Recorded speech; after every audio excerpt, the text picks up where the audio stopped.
सामान्य सा वाक्य है, कोई भी समझ जाएगा। यात्री यात्रा के लिए चला, अपने स्थान पे पहुंच गया, डेस्टिनेशन पे पहुंच गया, आनंदित हो गया। हर व्यक्ति का एक लक्ष्य है, लक्ष्य को ध्यान में रखते हुए चलता है। मेरा आज आपके समक्ष डिफेंस कॉलोनी में प्रवचन है, ये मेरा लक्ष्य था। साथ में 7 बजे मुझे प्रवचन करना, उससे पूर्व मुझे पहुंचना था। उसी लक्ष्य को ध्यान में रखता हुआ मैं समय से पहले पहुंचा, मैं भी संतुष्ट, आदरणीय चौहान जी भी संतुष्ट, शास्त्री जी भी संतुष्ट, आप भी संतुष्ट कि चलो व्यक्ति पहुंचा। मैं इसलिए संतुष्ट, इसलिए प्रसन्न, क्योंकि मैं अपनी गंतव्य डेस्टिनेशन पे पहुंचा। तो शायर लिखता है, मुसाफिर अपनी मंजिल पर पहुंचकर चैन पाते हैं। अब एक शब्द आएगा मौजें। मौजों का अर्थ होता है लहरें, उर्दू में, है ना। उर्मी इंग्लिश में बोलते हैं, वेव्स, सॉरी उर्मी संस्कृत में, वेव्स इंग्लिश। मुसाफिर अपनी मंजिल पर पहुंचकर चैन पाते हैं, वे मौजें सर पटकती हैं जिन्हें साहिल नहीं मिलता। जिन्हें साहिल अर्थात किनारा नहीं मिलता, वे लहरें सर पटकती हैं। क्यों कर इस शेर से मैंने अपनी बात को प्रारंभ किया? कारण है, संसार में 2 प्रकार के व्यक्ति होते हैं। एक प्रकार के व्यक्ति वह होते हैं जो लक्ष्य निर्धारित करते हुए एकाग्र मना हो, पूर्ण पुरुषार्थ के साथ, बुद्धि के साथ अपने लक्ष्य की ओर बढ़ते हैं, वो प्राप्त करते हैं, वो आनंदित हो जाते हैं। और एक दूसरे प्रकार के व्यक्ति हैं जो जीवन के लक्ष्य को जानते ही नहीं, और जब जानते ही नहीं तो उसकी तरफ बढ़ने का तो प्रश्न ही उठता। हम सब जो यहाँ पे उपस्थित हैं, मान के चलिएगा, ये हमारे संकल्प का परिणाम है कि हम सत्संग में उपस्थित। हम सब चाहते हैं कि हमारा जीवन व्यर्थ न जाए। हम सब चाहते हैं अ fruitful life, a sublime life, a complete life. जीवन सुंदर हो, स्वस्थ हो, शांत हो, प्रसन्न हो, आनंदित हो। कैसे? उत्तर दिया ऋषियों ने, अनेक उपाय हैं, और उनमें से एक उपाय है लक्ष्य को जाने, आनंद को प्राप्त करें। Know your aim, your goal, your destination. जानो अपने लक्ष्य को। और बिना लक्ष्य को जाने अभी तक किसी ने तृप्ति को प्राप्त नहीं किया। इस सत्य को भी समझ लीजिए, बिना लक्ष्य को जाने कभी किसी ने आनंद को प्राप्त नहीं किया। बिना लक्ष्य को जाने की स्थिति क्या होती है, सोचिए, विचारिए। एक व्यक्ति चला, मैंने प्रश्न किया क्या कर रहे हो? चल रहा हूं। मैंने प्रश्न किया, चलना तो पहुंचने के लिए होता है, अन्यथा चलना क्यों? वो उत्तर देता है, मुझे यही नहीं पता मुझे कहां पहुंचना है, लेकिन मैं चलने में विश्वास रखता हूं। तो आप सोच विचार करके देखिएगा, ऐसा मात्र चलने में विश्वास रखने वाला व्यक्ति कहां पहुंचेगा? वो कहीं पे भी पहुंचने वाला, हाँ चलेगा जरूर, एक भ्रम होगा, एक इल्यूजन होगा, लगेगा बहुत यात्रा तय हो गई, लेकिन बहुत यात्रा तय होने के पश्चात भी परिणाम शून्य होगा, क्योंकि हाथ में कुछ भी नहीं। और वही यात्री चले, मैंने प्रश्न किया चल रहे हो किस लिए? लक्ष्य की ओर बढ़ना है। पैरों में गति है, किस लिए? लक्ष्य की तरफ बढ़ना है। हृदय में उत्साह है, किस लिए?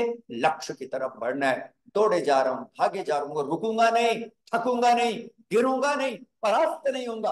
कब तक? जब तक कि अपने लक्ष्य को प्राप्त नहीं कर। आपको उस प्रकार के व्यक्ति बनने का प्रयत्न करना है प्रियात्मन, जो अपने लक्ष्य को जानता हुआ तत्परता से, पुरुषार्थ से, बुद्धिमत्ता से उसकी ओर बढ़े। तो पहले थोड़ा लक्ष्य के विषय में चिंतन कर लेते हैं, फिर प्राप्ति के उपायों के विषय में भी थोड़ा सा विचार करें। संक्षेप में ही विचार करेंगे। लक्ष्य क्या है? निरुद्देश्य कुछ भी इस संसार में नहीं है, इस सत्य को भी समझ लीजिए। कुछ भी जो यहां संसार में है, दृष्टिगोचर, दृश्य, अदृश्य, विजिबल, इनविजिबल, सबका लक्ष्य है। फूल खिल रहा है, कोई लक्ष्य है। नदी, झरने, नाले प्रवाहित हो रहे हैं, कोई लक्ष्य है। औषधियां, वनस्पतियां, लक्ष्य। सूर्य लक्ष्य, प्रकाश देना। चंद्र लक्ष्य, शीतलता देना। धरती लक्ष्य, आश्रय और अन्न देना। सबका लक्ष्य है, आपका भी। और कोई ये सोचते हैं ना कि जीवन के भीतर कोई लक्ष्य नहीं है, बस जीवन, life is an accidental case, है ना। जो सोचते हैं कि आकस्मिक घटना है, तो वो गलत। Life is not an accidental case, it's a purposeful journey. जीवन क्या है? एक उद्देश्यपूर्ण यात्रा है। और उसका उद्देश्य क्या है, आइए समझें। और किससे पूछेंगे हम उद्देश्य? उससे पूछेंगे जिन्होंने इस उद्देश्य को साध लिया, अर्थात प्राप्त कर लिया। किसने साध लिया, किसने प्राप्त कर लिया? हमारे ऋषि और मुनि। इस बात को अच्छी तरह ध्यान में रखिएगा। ब्रह्मा से लेकर दयानंद पर्यंत जितने भी ऋषि, साधु, संत, मुनि हुए, उन सब के जीवन में अनेक समानताओं में से एक समानता थी कि उन सभी ने अपने जीवन के लक्ष्य को जाना और सिद्ध किया। फिर समझ लीजिए, लक्ष्य को जाना और सिद्ध किया। अब अपने जीवन के लक्ष्य को जानकर सिद्ध करने वाले मंत्र दृष्टा ऋषियों से हमने प्रश्न किया। आप तो लक्ष्य को प्राप्त कर चुके हैं, सिद्ध हो चुके हैं, सिद्धि को प्राप्त कर चुके हैं। कृपया हमें भी बतलाइए कि हमारे जीवन का लक्ष्य क्या है अथवा क्या होना चाहिए। मात्र हम श्वासों की यात्रा को पूरा कर रहे हैं, या धन संपत्ति को एकत्र करते हुए संसार से चले जा रहे हैं, या पद प्रतिष्ठा की अंधी दौड़ में दौड़ रहे हैं, या केवल ऐषणाओं को पूर्ण करने के लिए बारंबार जन्म लेते हैं, या इसके अतिरिक्त भी कोई उद्देश्य है, कोई लक्ष्य है, तब हमारे ऋषियों ने कृपा की। ऋषि मनुष्यों के हित करने वालों को कहते हैं। और उन ऋषियों में भी विशेषकर महर्षि दयानंद सरस्वती महाराज, जिनका कि चित्र मेरे दाहिने पक्ष में लगा हुआ है, उन्होंने विशेष कृपा करते हुए बतलाया कि जीवन का लक्ष्य क्या है। अब आप कहेंगे कहां पे बतलाया? तो आप में से मान के मैं चलता हूं, लगभग सभी ऐसे हैं जो संध्या पद्धति को जानते हो, करते भी हों। यद्यपि बहुत ऐसे हैं जो जानते तो है लेकिन करते नहीं। ये संख्या बढ़ती जा रही है दिन प्रतिदिन। जानते हैं, एक घर के भीतर गया, प्रत्यक्ष प्रमाण की बात कहता हूं अक्सर, और वो मुझे कहते हैं, जब मैंने यज्ञ करवा दिया उनके घर पे, उसके बाद वो कहते हैं यज्ञ मुझे भी आता है। मैंने, बड़ी अच्छी बात है। संध्या मुझे भी आती है। मैंने, बड़ी अच्छी बात है। मेरी माता जी ने मुझे सिखाई थी, मैं छोटा था, डीएवी स्कूल में पढ़ता था, वहां जाके मैंने सीख ली। उसके बाद फिर माता पिता ने संस्कार दिए, मैंने सीख ली। घर पे होता था, मैंने सीख ली। संध्या भी मुझे आ गई, यज्ञ भी मुझे आ गया, और आज जब आपने कराया तो सब रिवाइव हो गया। मैंने, बड़ी अच्छी बात है। अच्छा, तब मैंने उनसे सीधी सी बात कही, मैंने, बहुत अच्छी बात है, आपको भी आती है। आप सुबह कब करते हैं मुझे बतलाइए, शाम को कब क्या करते हैं, कितने बजे? तो वो क्या उत्तर देते हैं, आती है लेकिन करता कभी नहीं। आती है लेकिन करता, संख्या बढ़ती जा रही है। भाई क्या लाभ? आता है फिर भी करनी नहीं, उसका क्या लाभ होता है? या जब आता है फिर भी करना नहीं, तो उसका क्या लाभ होने वाला है? तो समझिए, संध्या के समर्पण मंत्र में महर्षि दयानंद सरस्वती महाराज ने जीवन के लक्ष्य का निर्देश किया। और क्या कहा ऋषिवर ने? हे ईश्वर दयानिधे, भवत् कृपयाणि जपोपासनादि कर्मणा धर्मार्थ काम मोक्षाणाम सत्या सिद्धिर्भवेन्ना। ये सीधा सा लक्ष्य कह दिया मैंने। किसी के मन में कोई दुविधा नहीं होनी चाहिए। और किसी के मन के भीतर अगर किसी भी प्रकार की कोई दुविधा हो कि what is the aim of life, वो महर्षि दयानंद सरस्वती महाराज के इस मंत्र को पढ़े और उसे पता चल जाएगा कि जीवन का लक्ष्य क्या है अथवा क्या होना चाहिए। तो महर्षि ने लिखा, सुनो, तुम्हें ये जो जन्म मिला है वो इन 4 प्रकार के पुरुषार्थों को प्राप्त करने के लिए मिला है, इन 4 प्रकार के पदार्थों को प्राप्त करने के लिए मिला है। कौन कौन से पदार्थ हैं? हमने ऋषिवर से पुनः प्रश्न किया तो ऋषिवर ने उत्तर दिया, धर्म, अर्थ, काम और मोक्ष। इस बात को समझ लीजिएगा। अगर हम मानव तन को एक वृक्ष समझने का प्रयत्न करें, मानव तन को अगर वृक्ष माने, एक पेड़ माने, तो मानव तन रूपी वृक्ष के 4 फल हैं जिनको खाने के लिए मैं और आप संसार में आए। उन फलों का रसस्वादन हमारे को करना है, उनको चखना है। और वे 4 फल धर्म, अर्थ, काम और, बोल दीजिए, जो बोलेंगे उनका हो भी जाएगा। हाँ चलिए काम और मोक्ष, ये चौथी चीज है, बड़ी महत्व। सीधा सा एक एक वचन के भीतर कहना चाहूं, आए हो संसार में तो धार्मिक बनो। दूसरा, धर्म पूर्वक अर्थ का संचय करो। तीसरा, धर्म पूर्वक ही अपनी कामनाओं की पूर्ति करो। और चौथा, धर्म को ही आधार बनाते हुए मुक्ति के परम फल को प्राप्त करो। इन 4 लक्ष्यों को ध्यान में रखो। सबसे पहला लक्ष्य संक्षेप में विचार करें, धर्म। समझ लीजिएगा, मैं धार्मिक व्यक्ति बनने के लिए संसार में आया। मुझे धर्म का पालन करना है और धर्म के पालन करने में कितना भी मुझे दुख सहन क्यों ना करना पड़े, दुख को सहन करते हुए धर्म के पथ पे चलना है, क्योंकि धर्म ही मनुष्य का सच्चा साथी है। संसार में 2 प्रकार के सखा होते हैं, मित्र। एक अनित्य और दूसरा नित्य। अनित्य का अर्थ है जो थोड़े समय के लिए है, फॉर सम टाइम। कौन कौन से अनित्य सखा हैं? संसार के सभी सखा, मित्र, बंधु बांधव, माँ बेटा बेटी, पिता पुत्र, रिश्तेदार, पड़ोसी, सारे के सारे जितने हैं वे क्या है?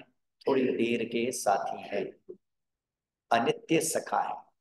उनकी अपनी उपयोगिता है, इस बात को भी समझ लीजिएगा। ये नहीं है कि उनका कोई उपयोग नहीं है, ऐसा नहीं, अपना उपयोग है। हर वस्तु का, हर पदार्थ का अपना अपना उपयोग है। अनित्य सखाओं का भी उपयोग है। और अनित्य सखाओं का उपयोग देखिए, एक छोटा सा उदाहरण देता हूं फिर आगे बढ़ता हूं। समझो, भगवान ना करे कोई बीमार पड़ जाए, मान लीजिए एक स्त्री बीमार पड़ गई। अब उनके अनित्य सखा उनके पति हैं, सेवा कर रहे हैं, लाभ तो है ही। पति बीमार पड़ता है, पत्नी सेवा करती है। दोनों बीमार पड़ जाए, बेटा बेटी सेवा करते हैं। घर ही बीमार पड़ जाए, कोरोना में आपने देखा पड़ोसी सेवा करने के लिए आए। उपयोग तो है ना, उपयोग को तो नहीं नकार सकते हम। उनकी इंपॉर्टेंस को वी कैन नॉट से नो टू देम, नहीं। लेकिन हाँ, वो नित्य सखा नहीं है, बस इतना समझना है। समस्या क्या हो जाती है? उन अनित्य को नित्य समझ लेते हैं और जो नित्य है उसकी ओर ध्यान ही नहीं जाता। ये प्रॉब्लम है, अनित्य को नित्य मानना और जो नित्य है उसका विस्मरण कर देना। इसे अविद्या भी कहते, इग्नोरेंस भी है। संसार के सारे सखा अनित्य है, जान लीजिए, छूट जाएंगे, क्योंकि यथार्थ ज्ञान है। धर्म नित्य है। धर्म कैसा सखा है आपका? नित्य सखा है। इस बात को अच्छी तरह ध्यान में रखिएगा। नित्य का अर्थ है सदा का सखा है, कभी भी छोड़ने वाला नहीं। इस जन्म के साथी पिछले जन्म में मेरे साथी नहीं थे, आगामी जन्मों में साथी नहीं होंगे, लेकिन यह धर्म पिछले जन्म में भी मेरा साथी था, वर्तमान जन्म में भी मेरा साथी है और आगे भी साथी रहेगा, क्योंकि ये नित्य सखा। इसलिए आपने देखा ना, धर्मवीर जितने भी रहे सबने प्रलोभनों को ठुकरा दिया, लेकिन धर्म को कभी भी ठुकराया, क्योंकि वे जानते थे कि जो भी प्रलोभन है आज नहीं तो कल सब के सब छिन ही जाने, जो भी मिलेगा वो छिन जाएगा। तो छीनने वाले के लिए, मिटने वाले के लिए, ना मिटने वाले धर्म का त्याग क्यों कर किया जाए, और जो मिटने वाले के लिए, पदार्थों के लिए ना मिटने वाले धर्म का त्याग कर देते हैं, ऐसे व्यक्ति कदापि भी जीवन में सुख को प्राप्त नहीं। इसलिए समझिएगा, मैं धर्म का पालन करने के लिए, धार्मिक होने के लिए संसार में आया हूं। और धर्म से अभिप्राय क्या है? धर्म बाह्य चिन्हों का नाम नहीं।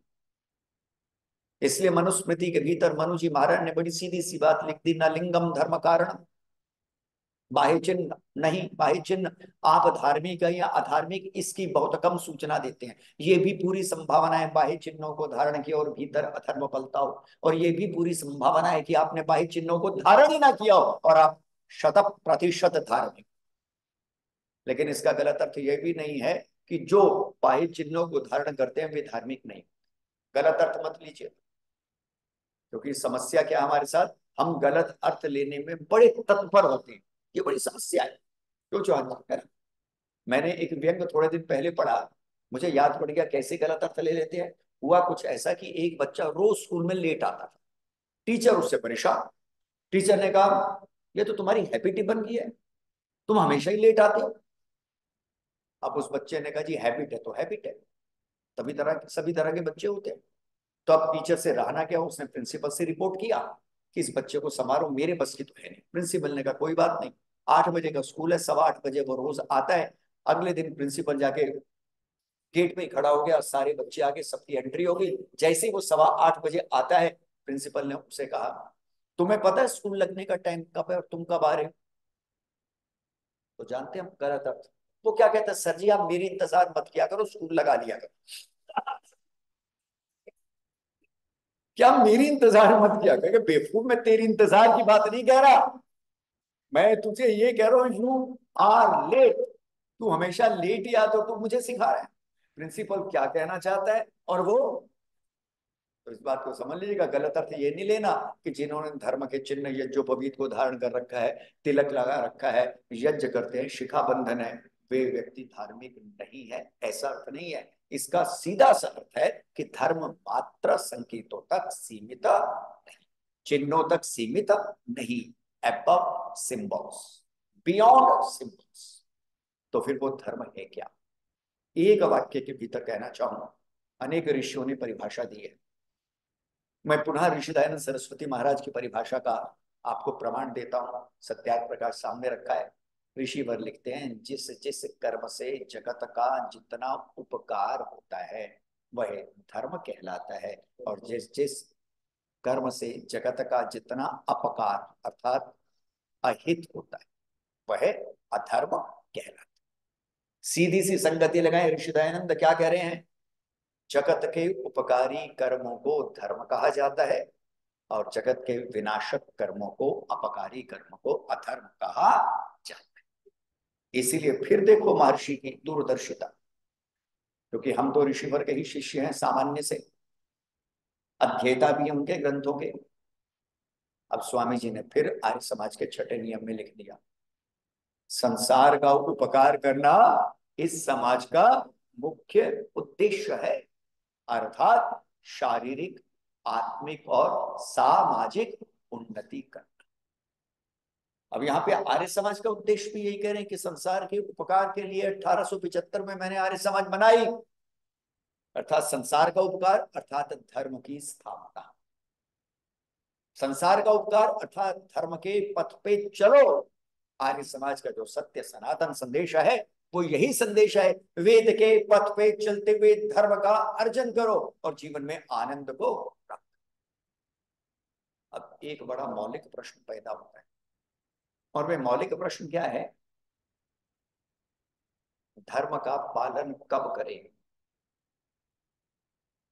ये बड़ा मौलिक प्रश्न है। अक्सर हम देखते हैं, अपवादों को छोड़ दें तो सभी जगह वृद्ध माताएं, बहनें, बंधु दिखाई पड़ते। और आजकल तो कई सज्जन मजाक में बात भी कहते हैं कि अब आर्य समाज सीनियर सिटीजन समाज हो गया है। यहाँ पे ज्यादातर जितने लोग हैं सीनियर सिटीजन ही दिखाई पड़ते हैं, 50+। लेस देन 50 बहुत कम।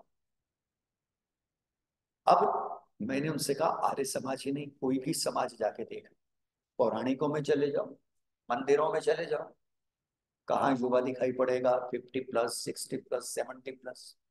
कारण क्या है? ये आर्य समाजी और पौराणिकों की बात नहीं है, ये ह्यूमन साइकी की बात। और उसमें क्या है, मनुष्य ने क्या सोच लिया कि धर्म तो अंतिम समय की वस्तु। ये बड़े मजे की बात है। क्या सोच लिया? धर्म तो अंतिम समय की वस्तु है। अंतिम समय, जैसे कोई अपने अंतिम समय को जानता। ये बड़े मजे की बात है। कोई भी अपने अंतिम समय को जानता, कोई उपाय ही नहीं है जानने का। देखो महाभारत का ऋषि कितने सुंदर बात लिखता है। महाभारत के ऋषि अर्थात ऋषि व्यास, वो क्या लिख रहे हैं? को ही जानाति कस्यद्य मृत्यु कालो भविष्य। What does it mean? इसका अर्थ है कोई नहीं जानता कब किस पे मृत्यु का आक्रमण हो जाए। छोटा था, एक गीत सुनता था, उसकी एक पंक्ति इसी भाव को चिन्हित करती है। जब तेरी डोली निकाली जाएगी बिन मुहूर्त के उठा ली जाए। पता भी नहीं चलेगा, कोई मुहूर्त भी नहीं देखती मृत्यु। वही महाभारत का ऋषि कह रहे हैं कोई ही जानाति कस्य मृत्यु कालो भविष्यति। कोई नहीं जानता कब किस पे मृत्यु का आक्रमण हो जाए। युवैव धर्मशीलः स्यात् खलु अनित्य जीवितम्। युवावस्था में ही परमेश्वर का स्मरण कर लो। संसार के धन वैभव सदा रहने वाले, जिन धन वैभवों के पीछे दौड़ के पागल हुए जा रहे हो, मदमस्त हुए जा रहे हो, वह सदा रहने वाले नहीं। सदा रहने वाला धर्म संचय करो, एकत्र करो, बुढ़ापे पे मत डालो। इसलिए कहा युवैव धर्मशीलः स्यात्, युवावस्था में ही धर्म का संचय करो। देखो महर्षि दयानंद सरस्वती महाराज ने अनेक महानतम ग्रंथों की रचना की है, सभी ग्रंथ महानतम। उसमें एक ग्रंथ है संस्कार विधि। नाम सुना होगा, सबने सुना होगा। और संस्कार विधि में मां के गर्भ में आते ही धर्म के संस्कार प्रारंभ हो जाते। अभी जन्म नहीं हुआ है ना, अभी मां के गर्भ से बेटा बेटी बाहर नहीं आए, संतान बाहर नहीं आई, लेकिन तब से ही संस्कारों की, धर्म की यात्रा प्रारंभ हो जाती है। और ये यात्रा कब तक चलती रहती है? अंत्येष्टि तक। ओम क्रतो स्मरो, अंतिम समय ओम का स्मरण करते हुए विदा हो जाओ। सोच विचार करके देखिएगा, एक दिन की यात्रा नहीं है। संस्कार विधि संकेत कर रही है एक दिन की यात्रा नहीं है। और सोचो अगर एक दिन की धर्म की यात्रा होती ना, तो एक वाक्य लिखने में महर्षि को कोई समस्या नहीं आती। वो लिख देती जिस दिन मर रहे हो उसी दिन धर्म का संचय करो, बस समाप्त।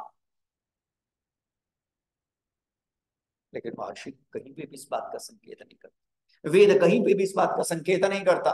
वह तो सीधी सी बात कहता है अभी संसार के भीतर आने का द्वार खुला है, और उससे जब तक रहो तब तक धर्म का संचय करो, धर्म का पालन करो, ना आलस्य करो, ना प्रमाद करो, ना छोड़ो।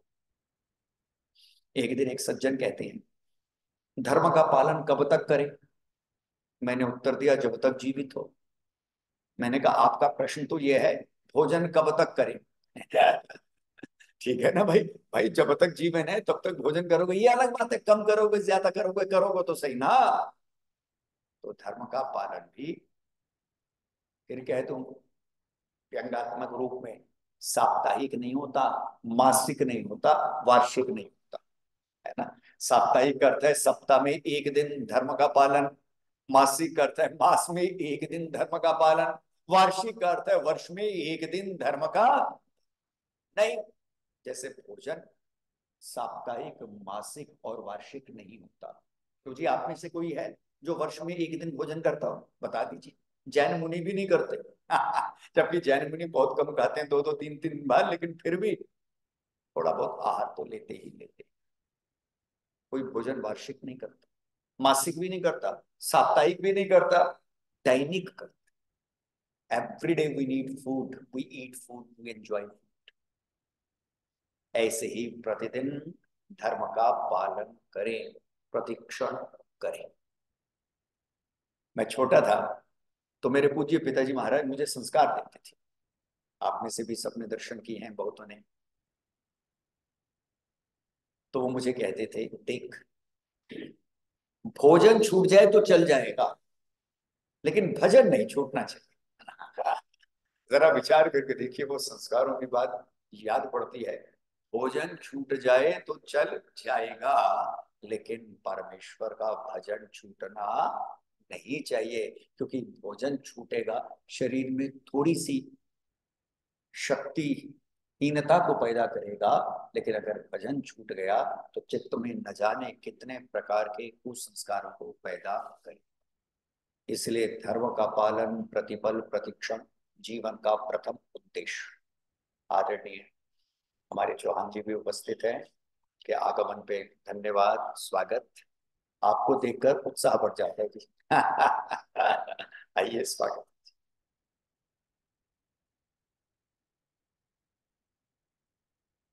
तो मैं निवेदन कर रहा था, जीवन का प्रथम लक्ष्य या मूल में कहें धर्म, धार्मिक बनो, श्रेष्ठ गुणों का संचय करो, उत्तम गुणों का आचरण करो।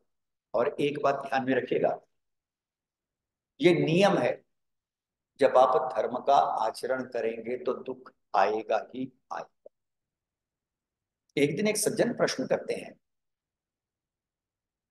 धर्म के पालने में बड़े दुख सहन करने पड़ते। अब देखो कैसा प्रश्न है जी, धर्म के पालने में बड़े दुख सहन करने पड़ते। मैंने प्रश्न किया, किस चीज के पालने में दुख सहन नहीं करने पड़ते, बतला दीजिए। कोई एक चीज तो बतला दीजिए। धन कमाना है, दुख सहन करने पड़ते हैं नहीं? बोलिए, आप सभी धनवान हैं निश्चित रूप से। पद कमाना है, दुख सहन करने पड़ते हैं या नहीं? करने पड़ते हैं।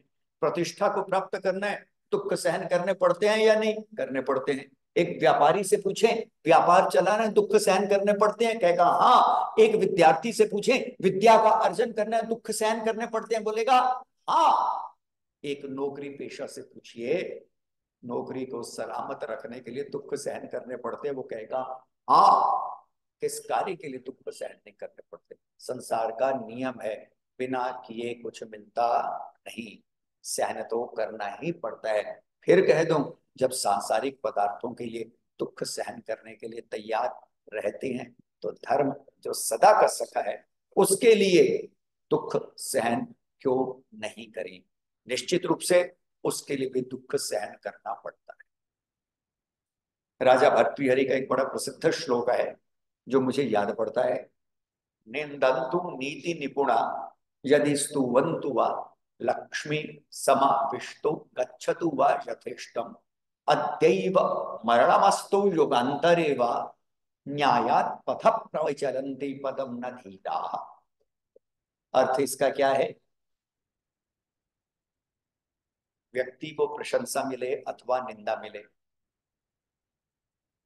धन आए और चला जाए, अभी मरना पड़े या युगों के बाद मरना पड़े, तो जो न्याय अर्थात धर्म के पथ पे चलने वाले व्यक्ति होते हैं, वो धर्म के पथ को, न्याय के पथ को कभी भी छोड़ते नहीं। ये दो महापुरुषों के चित्र मेरे पीछे हैं। गुरु शिष्य का संबंध तो है ही, लेकिन एक बड़ा अनूठा संबंध और भी है। और वह क्या? दोनों ने जीवन में अनेक प्रकार के कष्टों को सहन किया, चाहे वो महर्षि दयानंद सरस्वती महाराज हो या पूजनीय स्वामी श्रद्धानंद जी महाराज हो। दोनों ने कष्टों को सहन किया, और मात्र कष्टों को ही सहन नहीं किया, अपितु कष्टों को सहन करते हुए प्राणों को भी आहुत किया, चाहे स्वामी जी हो चाहे स्वामी श्रद्धानंद जी। लेकिन बड़े मजे की बात, कष्टों को सहन किया, प्राणों को आहुत कर दिया, लेकिन कदापि भी किसी भी परिस्थिति में सत्य अर्थात धर्म को नहीं छोड़ा। इसीलिए तो आज अमर है। इस बात को अच्छी तरह ध्यान में रखिएगा। अधर्मी व्यक्ति का जीते जी व्यक्ति विस्मरण कर देता है, और धार्मिक व्यक्ति मरने के बाद भी कभी मरते नहीं। अमर होने का सीधा सा उपाय है, युग युगांतर तक जीवित रहने का कीर्ति के आधार पर सीधा सा उपाय है, धर्म का आचरण कीजिए। एक छोटे से प्रश्न का आप उत्तर देंगे, फिर हम आगे चलेंगे संक्षेप में, क्योंकि समय सीमित है। समझे, विचारे। लाखों वर्ष हो गए, एक वर्ष नहीं हुआ। ये जो व्यर्थ की बात कहते हैं ना कि राम काल्पनिक थे, वो खुद काल्पनिक है, वो मूर्ख है। लाखों वर्ष हो गए श्री राम को, हजारों वर्ष हो गए श्री कृष्ण को गए, 200 वर्ष हो गए स्वामी जी के जन्मदिन ऋषि वर्ग। लेकिन आज भी जब रामनवमी आती है, जन्माष्टमी आती है, अथवा स्वामी जी का जन्म दिवस आता है, हम सब श्रद्धा सहित उनका वंदन, अभिनंदन और स्मरण करते हैं। कारण, शरीर तो है नहीं, शरीर तो छूट गए सबके, फिर भी क्यों करते हैं? कारण ही इतना है, धर्म के पथ पे चलने वाले कभी भी मरते नहीं, वो सदा सदा याद किए जाते हैं। युग बीत जाते हैं, समय बीत जाता है, लेकिन यह धर्म के पथ पे चलने वाले विस्मृत नहीं होते, इनका सदा स्मरण किया जाता है। तो पहली बात, धार्मिक बनो। दूसरी बात, धर्म पूर्वक अर्थ का संचय करो। ये भी बड़ी महत्वपूर्ण बात है। अर्थ की मनाही नहीं है। कई व्यक्ति तो शब्द विनोद करते हुए लिखते हैं, अर्थ के बिना सब व्यर्थ। ठीक है ना जी, अर्थ के बिना सब व्यर्थ। कुछ भी नहीं भाई, हो भी नहीं सकता, बात भी ठीक है। सर्वे गुणा कांचनम आश्रयन्ते, सभी गुण धन पे ही आधारित है। धन कमाइए, वेद की भी प्रार्थना है। नित्य जब आप यज्ञ करते हैं, आप प्रार्थना करते हैं, वयम श्याम पतयो रयीणाम, तो जी करते हैं, धनेश्वरियों के स्वामी हो। तो अब संक्षेप में बतला दो, धन का विरोध नहीं है, लेकिन किस प्रकार के धन का विरोध है ये भी समझिए। उस प्रकार के धर्म का विरोध है जो अधर्म, अन्याय के मार्ग पे चलते हुए शोषण करके प्राप्त किया जाता है, या हिंसा के मार्ग से प्राप्त किया जाता है, या बेईमानी के मार्ग से प्राप्त किया जाता है, उसका विरोध है। अन्यथा धर्म के पथ पे चलते हुए, न्याय के पथ पे चलते हुए, पुरुषार्थ पूर्वक जो धन अर्जित किया जाता है, वह जीवन में श्री और शोभा को उत्पन्न। स्वयं देखिएगा महर्षि की दूरदर्शिता, संगीत संगति देखिएगा महर्षि की। पहले का वयम श्याम पतयो रयिणाम, जोड़ दिया स्तुति प्रार्थना उपासना मंत्रों में, धनेश्वरियों के स्वामी बनो। फिर जिज्ञासु ने प्रश्न किया, किस प्रकार के धनेश्वरियों के? तो उत्तर दिया, अग्नेय सुपथाराय। देखिए, उस धनेश्वरी के स्वामी बनो जो सुपथ पे चल के प्राप्त, जो सुपथ के पथ पे चल के प्राप्त ना हो, कुपथ, गलत मार्गों से, शोषण से, हिंसा से, असत्य से, व्यभिचार से, कदाचार से प्राप्त हो, वो धन अर्थ नहीं अनर्थ है, और वही अनर्थ व्यर्थ जीवन का कारण। आपको एक जीवन की छोटी सी बात कहता हूं, मैं अक्सर प्रत्यक्ष प्रमाण की बात करता हूं, तो ये भी मुझे याद पड़ गई। आज से लगभग 30 साल पहले की बात रही। मैं आर्य समाज पीतमपुरा में रविवासरीय प्रवचन के लिए जाता था। हर रविवार को, जैसे अब आपके यहाँ शुक्रवार है और कस्तूरबा नगर में रविवार है, हमेशा से ही चल रहा है। मैं 25 साल पहले भी बोला था आपके समाज में, तब भी आदरणीय शास्त्री जी हमारे मित्र थे।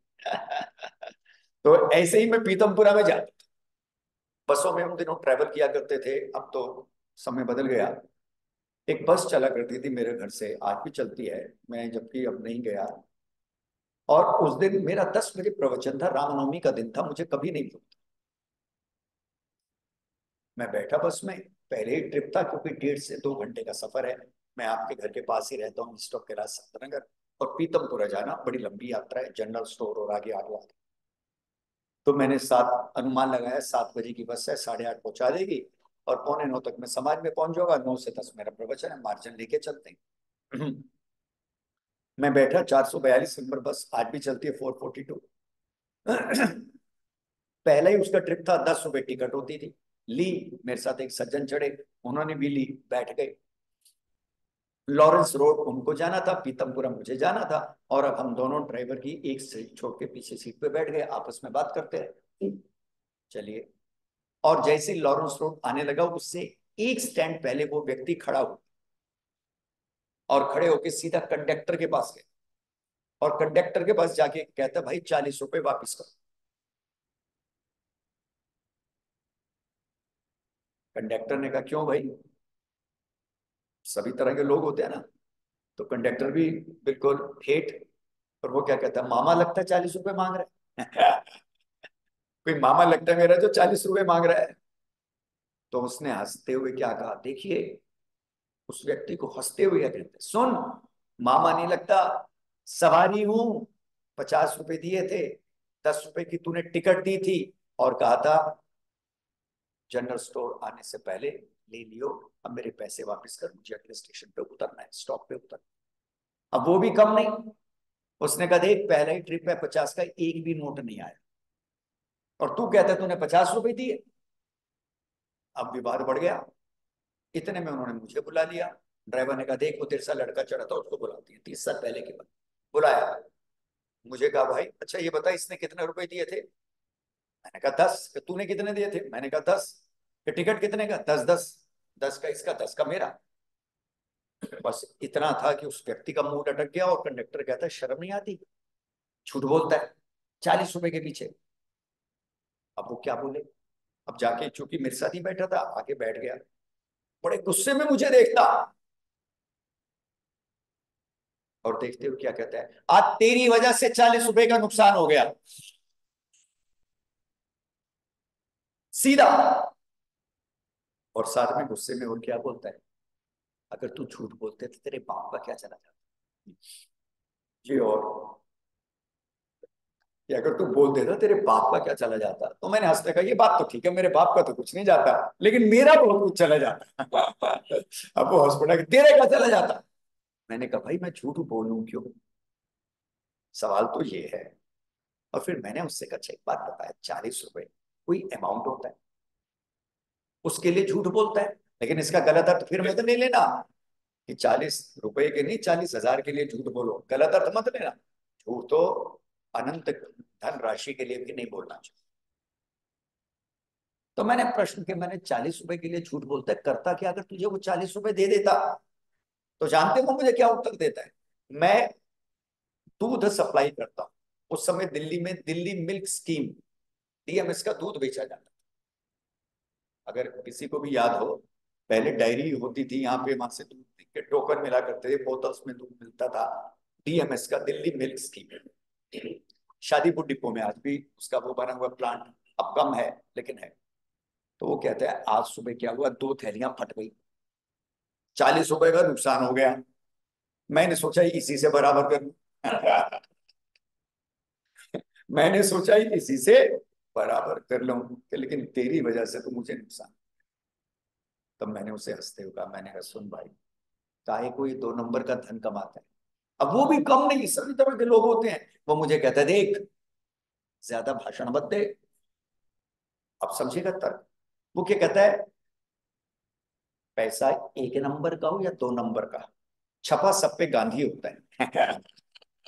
नोट में तो गांधी छपा होता है भाई, छपा सब पे गांधी होता है। वो मुझे, मैंने कहा, एक बात तो बिल्कुल ठीक है भाई, करेंसी है तो वो बदलेगी नहीं, चाहे वो 1 नंबर की हो चाहे 2 नंबर की हो, लेकिन प्रभाव अलग अलग।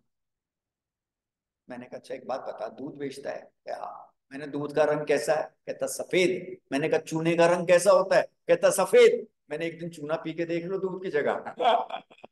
चूना ही ना लग जाए जीवन को, फिर कह देना, जबकि दोनों के दोनों सफेद है। इससे अंतर नहीं पड़ता। इस बात को अच्छी तरह समझ लीजिएगा, करेंसी तो वही रहेगी, लेकिन होगा क्या, जब आप अन्याय से अर्जित करोगे तो उसका फल, परिणाम और प्रभाव, ये तीनों बातें अच्छी तरह ध्यान में रखना। फल, फ्रूट, इम्पैक्ट, एंड इफेक्ट, ये तीनों के तीनों दुखदायी। परमेश्वर की व्यवस्था से दुख भोगना ही पड़ेगा। और जब न्यायपूर्वक, धर्मपूर्वक, पुरुषार्थ पूर्वक, वेदोक्त रीति और नीति का पालन करते हुए जब आप इन अर्थ का संचय करेंगे तो उसका प्रभाव, परिणाम और फल निश्चित रूप से सुख, आनंद और प्रतिष्ठा के रूप में भी। निर्णय आपको करना, आप करता है कर्म करने में स्वतंत्र। तीसरी बात संक्षेप में, 2-4 मिनट का समय रह गया, उसी में अपनी बात पूरी कर दूं। तीसरी बात, कामनाओं को दिव्य बनाइए। व्यर्थ की कामनाओं के लिए जीवन नहीं मिला, इस बात को समझिए। श्रेष्ठ कामनाओं को करके और उनकी पूर्ति के लिए आपको यह मानव का तन प्राप्त। और श्रेष्ठ कामना कौन सी है? स्वामी जी ने सत्यार्थ प्रकाश के 7वें समुल्लास में बड़ा सुंदर उसका विवेचन कर दिया।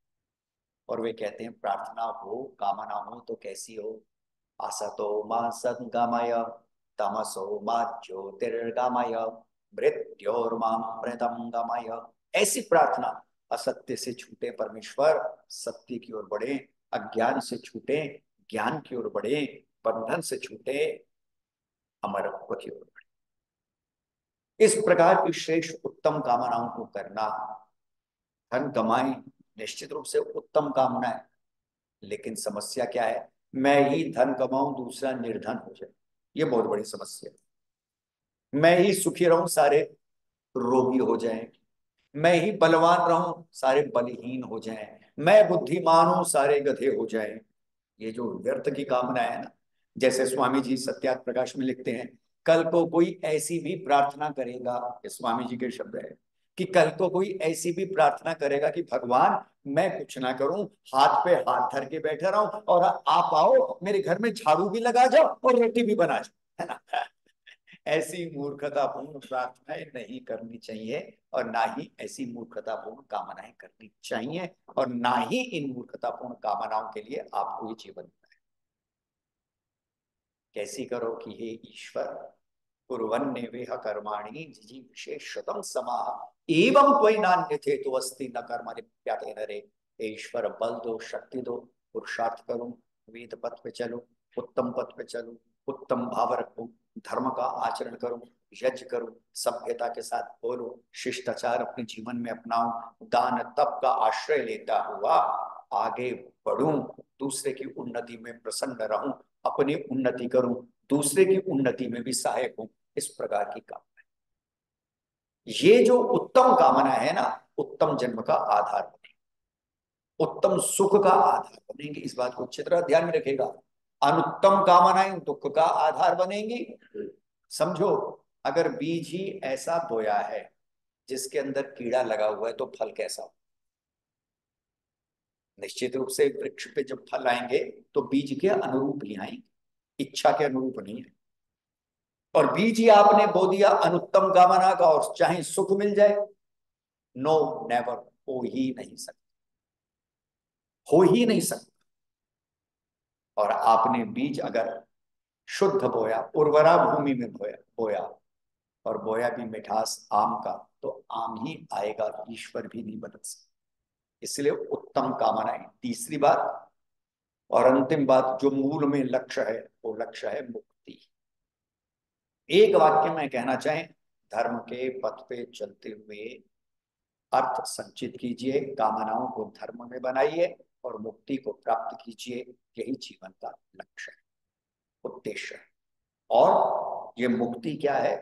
मुक्ति का अर्थ महर्षि लिखते हैं, सभी प्रकार के दुखों से छूट जाना। 3 प्रकार के दुख माने जाते हैं, आध्यात्मिक, आधि भौतिक और आधि दैविक। जब आप शांति पाठ भी करते हैं ना, कि शास्त्री जी करवाएंगे, तो अंत में शांति शांति शांति, वो भी 3 बार बोलते हैं, क्योंकि 3 ही प्रकार के दुख हैं। इन 3 प्रकार के दुखों का शमन मानव जीवन का लक्ष्य है, इसे ही मुक्ति कहते हैं। देखो, सांख्य शास्त्र के प्रणेता ऋषिवर कपिल एक सूत्र देते हैं सांख्य में, अथ त्रिविध दुखात अत्यंत निवृत्ति अत्यंत पुरुषार्थ।